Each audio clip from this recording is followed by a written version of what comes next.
Greetings and health. This is Thomas of Tarot by Thomas. Thank you for being here today and taking time out to look at my little video. I'm in a Civil War fort in Virginia in the United States. Today it's a place of picnics and kids playing and families getting together for barbecues and people jogging and people walking their dogs. But 150 years ago it was filled with soldiers who were fighting a conflict that up until that time the world had not seen, certainly the United States had not seen. 2% of the American population died in the Civil War. At the same time, we're pretty much on the anniversary of the Second World War ending, the 70th anniversary of the Second World War ending. And that's what I'm here to talk about today, is conflict and war and turmoil and how it's all part of the human condition and change. And the tarot card that explains all that is the Tower. This particular tarot card is from the Crowley Thoth deck, which was painted in London during the Second World War. And the Tower represents necessary destruction and often necessary conflict.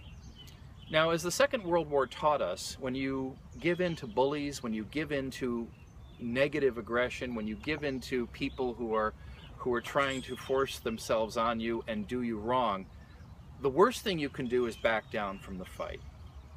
There is a time when you do have to get up and engage in conflict, when you do have to fight back. And there's a time when certain things have to be destroyed for something better to be built up. The United States before the Civil War, where slavery was an everyday occurrence in much of the country, had to be gotten rid of. And it was gotten rid of. It was burned out of this country's consciousness as something that was acceptable. The Second World War was also something where a lot of things had to be destroyed. Not only the Nazi regime in Germany, which is arguably one of the worst, most evil things that has ever come up on our planet, but a lot of the other things that it was tied to. It was tied to bigotry and racism. It was tied to the acceptance of that. In the 1930s, if you didn't like someone because of the color of their skin or because of their ethnic background, in many places it was socially acceptable. After the Second World War, it certainly wasn't.